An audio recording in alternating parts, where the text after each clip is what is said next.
Solid! Eksakto, alas 9:31. Imidya mo! 9:31 in the morning.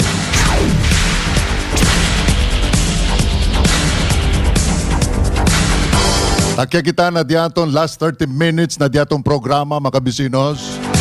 Kami roasted is live na FB. El mga followers diaton na good morning. Live na Imedia TV, na cable television. Live también na 105.9 El Diaton Imedia FM.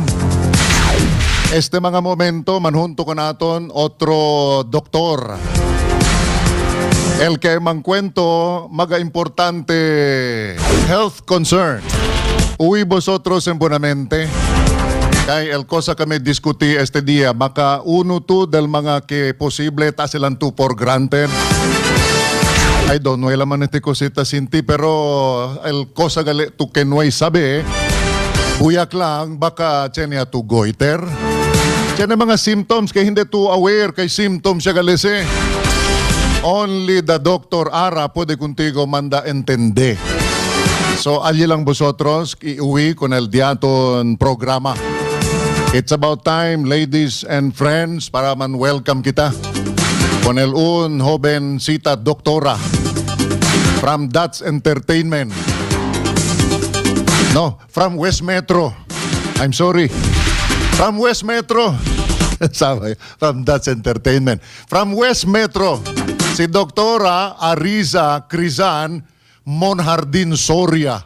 Bien bonito el nombre, el apellido de Ma'am Ariza. On internal medicine, endocrinology. Doktora Ariza, good morning. Hello po. Good morning. Good morning, everyone. Magandang umaga. Buenos dias. Yes, buenos dias. Si, no maturabia, siyan maliyo. Kay sometimes, you know, human as we are, we commit mistake.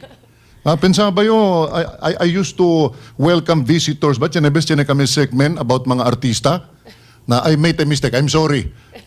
Hindi gali from That's Entertainment. Look alike lang, del uno de ustedes allí na mga That's Entertainment. Diaton mga youngsters allí, Tamira. Na diaton showbiz world. But let's talk about health. Siyempre, si Dr. Ariza, el que manhunto ka naton. Doktora, do you speak Chabacano? Siyempre, no? Yes, poco po. Poco, Pwede lang. si. Taintindi lang po. Sí, kay mucho kita conoce mga friends and acquaintances. Yan Monjardin, Soria, el mga apelyido. But anyway, el di tuyo profession, endocrinology, internal medicine, tang classify, doktora, no? Yes, opo. Tama po. So, actual internal medicine, so Yes. for adult, no? Then, another specialty pa po yung endocrinologies po. Si Amokel, el mga specialista for diabetes, Okay. no? For metabolism, and then akil mga goiter, thyroid disorders, I see. insina. All right. So, el mga specialization, mga bisinos, del mga doktor, como classified sila como mga endocrinologist. Tupaw ba, doktora? Yes, tama po. Anyway, mga bisinos, let's talk about one common concern. Signs and symptoms of goiter. Doktora, please tell us what's the immediate concern. Kikiri kita man trace out this morning and to help our public understand and be conscious about mga signs and symptoms of goiter. Doktora, please. Okay. So just kwan lang po, Sir Hill, no? So kasi timing po talaga tong interview natin this morning. Okay. It's very timely because we're celebrating po Goiter Awareness Week po. So taon-taon po yan. Every year, it's the 4th week of January. Okay. So yung society po namin, the Philippine College of Endocrinologists, Diabetes and Metabolism. So sa buong Pilipinas po to, no, national, nagkakaroon po kami ng mga programa. So sa iba't ibang lugar ng Pilipinas to promote, no, and to educate the people about thyroid disorders, goiter, no. So meron kaming mga ginagawang activities, nagkakaroon po kami ng open forum, meron pong parang free consultation and check-up, and recently lang nga po meron po din kaming TSH or thyroid screening pong tinatawag natin. So I think ngayon nga parang may gagawin po sa Palawan. And recently, we just had here in Zamboanga City.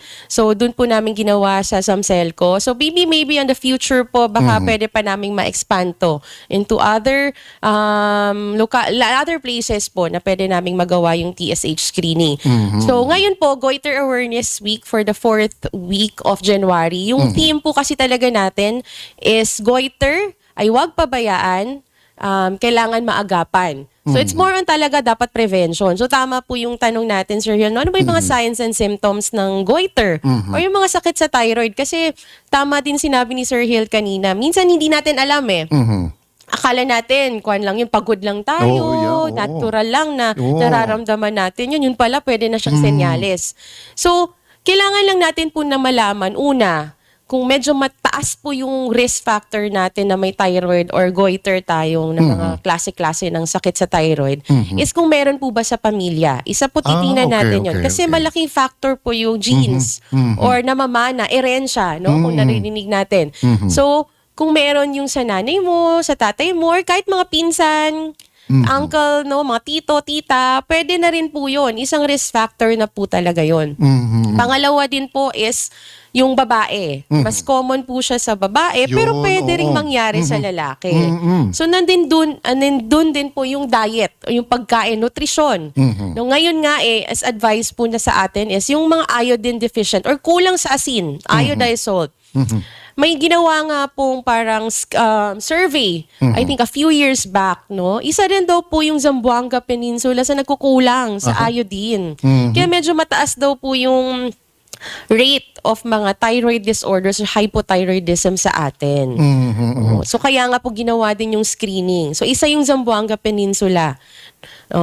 So diet, paninigarilyo, isang factor din po, pwede. Risk factor? Yung Yes, mga risk ganun. factor din. Yung babae, especially kung mabubuntis din, pagbuntis, pwede rin lumabas yung goiter, yung mga sakit sa thyroid. No. So yun yung mga risk factor, yun muna yung tatandaan natin. Sa edad, pwede rin pala. Kung babae, 20s, no? Minsan dyan siya lumalabas. Or pwede late 40s na rin. I see. Okay. All right. Commonly known sa mga tao, Doktora Arisa, goiter. Opo. All right. Pag sabi natin ngayon sa discussions natin, thyroid disorder, itong parang medical parlance na to siguro, no? Pero ang goiter ba, isa lang sa mga examples ng thyroid disorder? Opo, isa lang po yung goiter sa mga sakit na okay. meron pwedeng magkaroon sa thyroid. Pag sinabing goiter kasi, parang malawak or general term natin siyang naririnig. Kapag may bukol or Yes. namamaga yung thyroid gland natin. Yung minsan nakikita natin, malaki yung leeg, no? Yun, Iba oo. tawag natin doon, goiter. So parang general term po siya na may bukol or lumalaki yung thyroid gland. Yeah, Pero may oo. iba't iba din siyang classification pag sinabing goiter. O marami rin siyang sangkap kung ano yung mga sakit pag sa goiter. I was about to ask a question. Kailang you advanced the answer already kanina. Opo. I was supposed to ask, bakit karamihan ng mga pasyente, yung mga, kahit Zamboanga lang, I usually see people, especially from the women sector, ang may mga goiter, I could seldom see yung mga lalaki na may goiter. But you made it very clear, pwede sa babae, pwede sa lalaki, pero common talaga sa babae. Yes, tama po. All right, I don't know kung ano yung immediate answer kung bakit common sa babae, hindi sa lalaki. Isang factor din po no sa mga nababasa na ang yung napag-aralan namin, it's more of the hormones. Okay. It's more of the, kasi iba yung composition ng hormones ng babae in comparison to sa lalaki. So, isang factor is probably the hormones ng mga babae. Kaya mas mataas yung risk for babae rather than the mga lalaki. All right. Okay, have you heard of any information or maybe ya po dito uwi, tiene ba ya tiene kaso, goiter, broadcaster, announcer? Doktor. Maybe I cannot disclose or parang wala na. Parang wala naman siguro, no? Okay, you know why I asked that question? Kasi pag sabi natin el diaton goiter, usually akimanese na diaton garganta na chabacano. All right, so obviously el mga singer, el mga mga broadcaster, announcer usually talk for so many hours maybe. Yes. Kansa el di la garganta.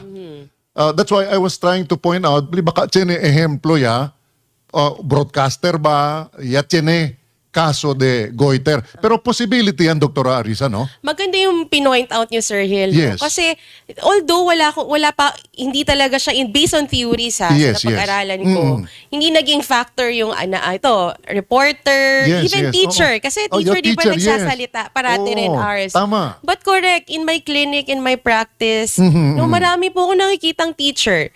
So, yun din in-explain ko sa kanila. Ay hindi ko, wala talagang link, no, so far. But maybe that's a future study. Pwede nating magawa niya ng pag-aaral o pagsusulit na bakit kaya yung mga, although tama yun kasi garganta, malapit Yes, siya eh. yes. It's very Oo. near sa thyroid gland natin.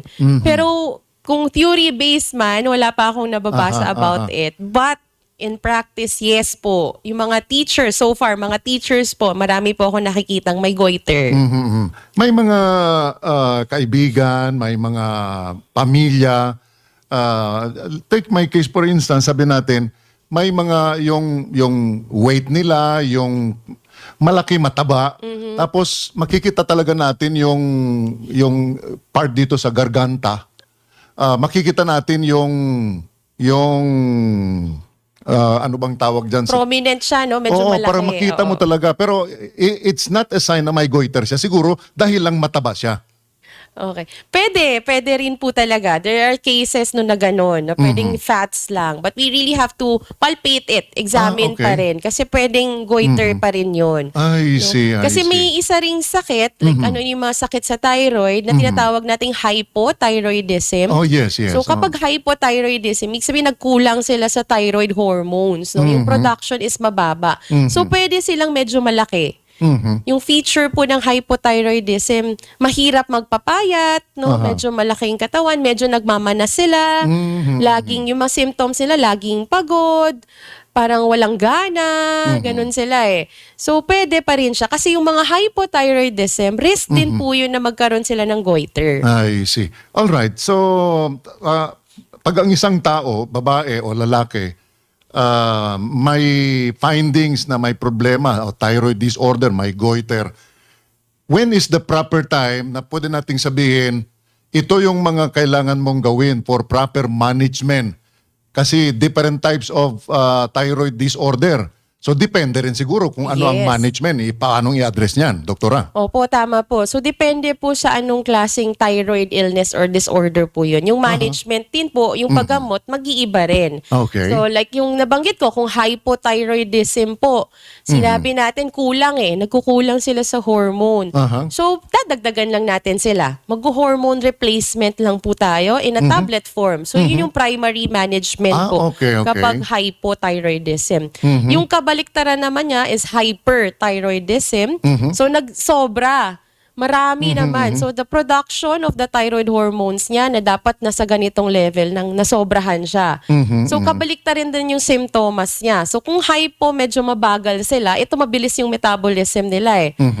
Sila din yung payat. Okay. So medyo nakikita natin yung yung mata, lumuluwa yung mata, sobrang payat, no, minsan naglalagas yung buhok, minsan din biglang pagbagsak ng katawan, tapos biglang pagtanda, no? Dry yung skin nila, laging mabilis yung heartbeat nila, hindi makatulog, nanginginig bigla. So yun yung mga simptomas ng hyperthyroidism.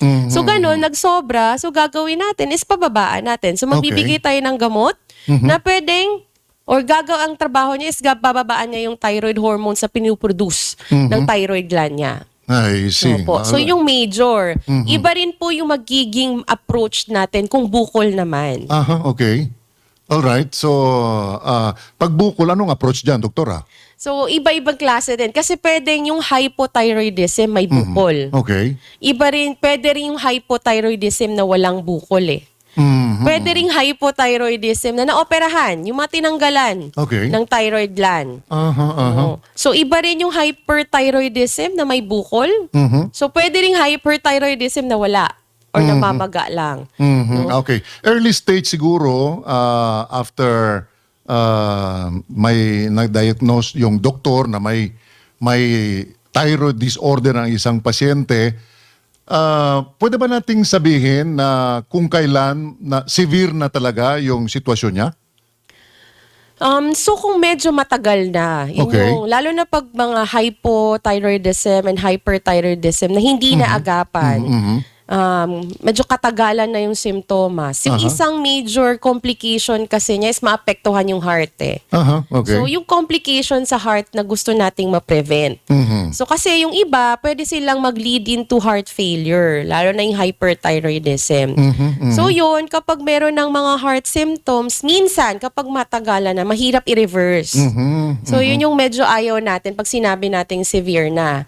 At saka pag meron ng yung dumaan ng thyroid storm, no, yun yung critical with the hyperthyroidism. Biglaang mabilisan or sobra-sobrang pag-release ng thyroid hormones sa hyperthyroidism. So yun, pwede silang mag-thyroid storm at pwedeng ikamatay talaga ng pasyente yun kapag hindi maagapan. I see. Itong mga goiter, doktora, parang common sa mga tao ngayon. Nakikinig sila at nanonood. Pag sabi natin goiter, alam na nila kung saan yun. Opo. Okay, anong abnormality dito sa bandang leeg natin.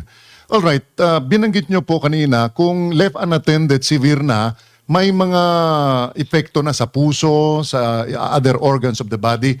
Ito na po yung sinasabi natin, yung pag may goiter ang isang tao, maaring may mga complications na, doktora? Opo, pwede. Kapag matagalan na at hindi Okay. nagagamot, may complications po yun.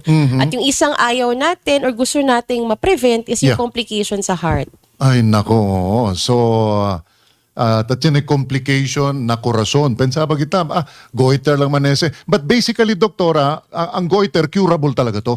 Kapag hyperthyroidism, nagagamot po, pwede po siyang magamot. Okay. May naaabot po yung remission na tawag natin with hyperthyroidism. Even hypothyroidism, pwede pa rin. Depende lang po, no?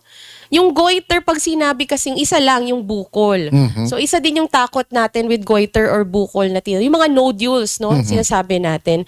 Yung nodules naman, yung babantayan natin with that is yung risk for cancer din po. Ay, nako. So, lahat naman po ng bukol, no, kung ano yung sa natin nakakapa, yun yung kinakatakutan natin eh. So, isa din yung binabantayan namin. So, kung may bukol kaming na-assess or nakita sa pasyente, yun na yung una naming sinasabi or na-appraise muna sa kanila. Yung possibility na baka lang, no? Baka. So, yun din yun. Titingnan din po namin. Mag-order po kami ng imaging, yung ultrasound, Okay, no? okay. Mga scan. So, para mas makita namin kung meron dan bang risk for cancer.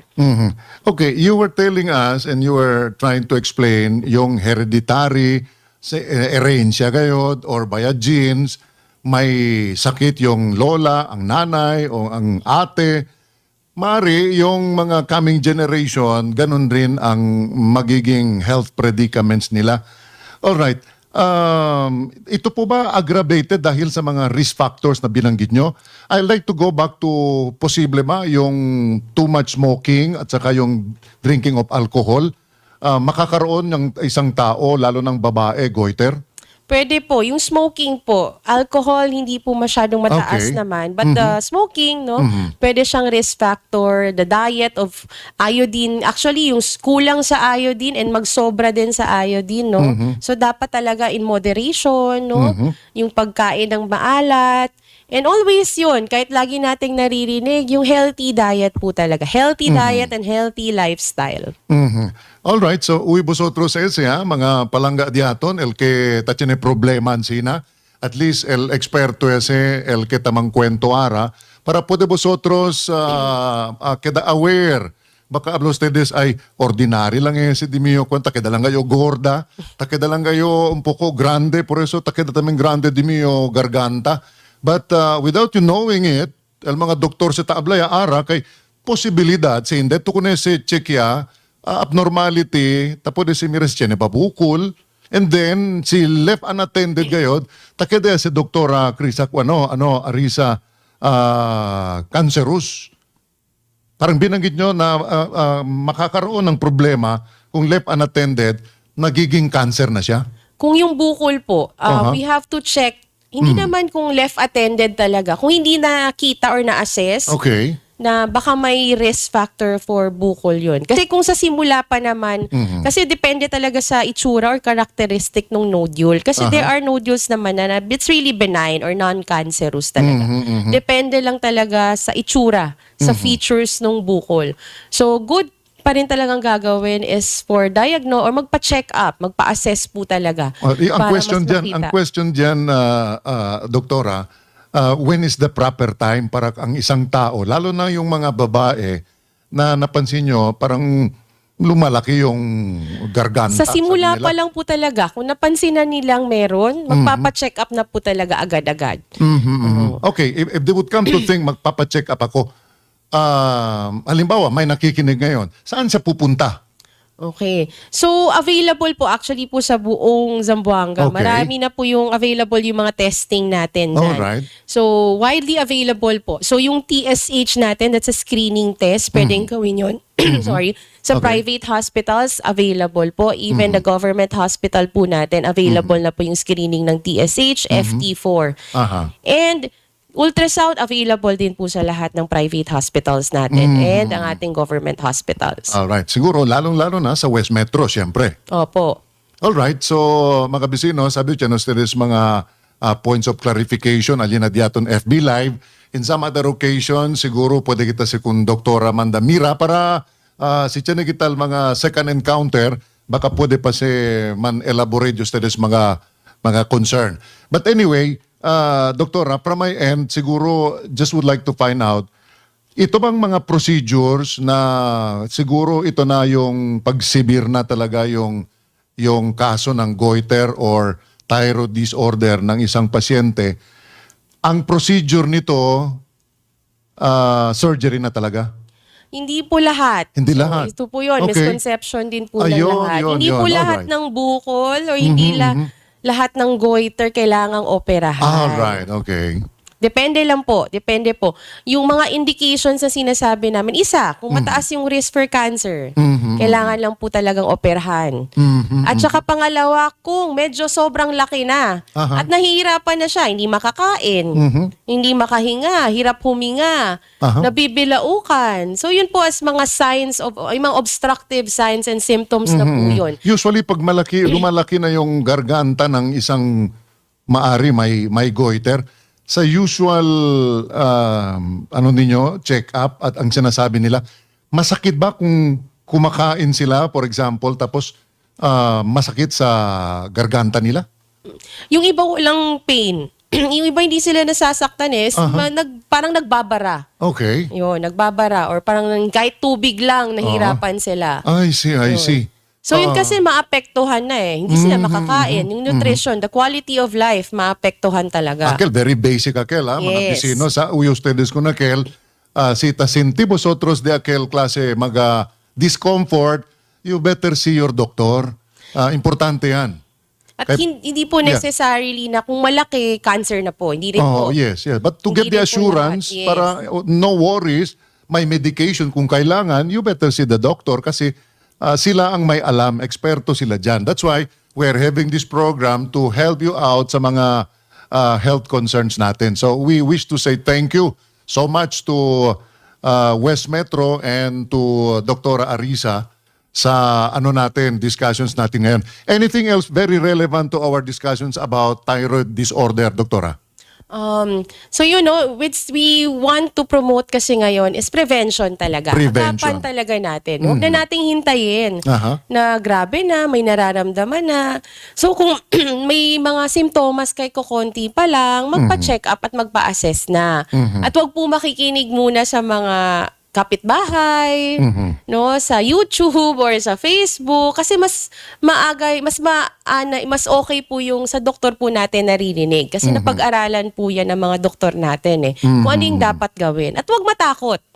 At hindi naman natin dapat takutin in terms. So yung usually na binibigay natin sa mga pasyente, is ano yung nararapat lang naman. No, ano nararapat na mga dapat nilang gawin. At saka testing pa lang naman. We do have to do the screening first. No, hindi pa naman natin officially alam na 100% ito na. So kailangan din po ng proper screening, assessment po ng doktor, at wag po basta-basta yung magse-self-medicate. Yung iba kasi naririnig ko rin, or ito common talaga to, no? Pag may goiter, kakainan nila ng lato or ng agal-agal, ganon. Kasi gaya ng sabi ko, depende Hindi kasi siya lahat hypothyroidism, hindi hyper. So kung nagsobra ka rin naman, lalaki din yung goiter mo kasi magka-hyperthyroidism ka. All right, okay. So, Via text, screening. via text, siguro out of curiosity, gusto magtanong, may connection ba daw yung uncontrolled coughing or ubo sa problema sa goiter, doktora? Hindi naman po Wala naman major connection, no? unless malaki talaga siya at Okay. naiipit. Pero hindi siya visible na goiter or hindi malaki. So ibang ubo, iba yung goiter. I see. All right. So ese mga bisinos, el diaton mga health tips este día.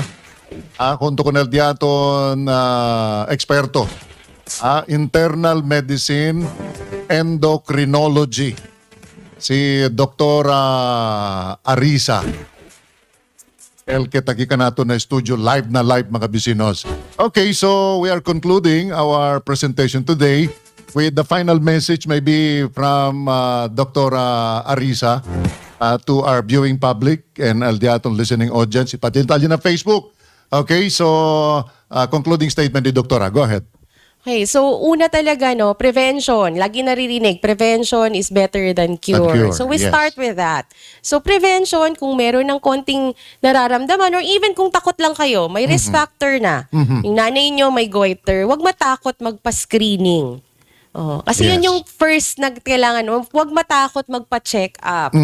Magkonsulta sa mga doktor. Usually, yon ang ang problema ng iba diyan, natatakot sa doktor. Natatakot na So Oo. marami na rin po kami mga endocrinologists dito sa Zamboanga City. Buo sa private hospitals, sa government hospitals natin. Meron din tayo mga konsulta sa OPD. So wag po matakot. Kasi andyan lang po, naghihintay lang po magpa-check up at magpa-screening kayo.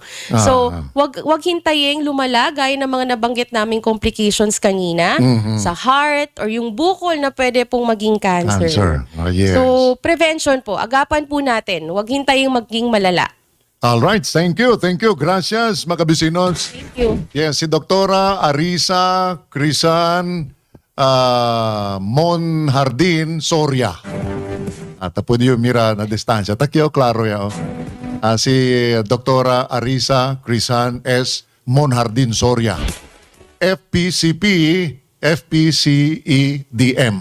Internal Medicine Endocrinology. Special visita diaton este día na diaton programa mga bisinos. Cortesy también del West Metro y el E-Media. Thank you so much. El bisita diaton, el diso yung mga chaperon. Ataki. Later sila man TikTok akabal programa. Thank you so much mga bisinos. Gracias.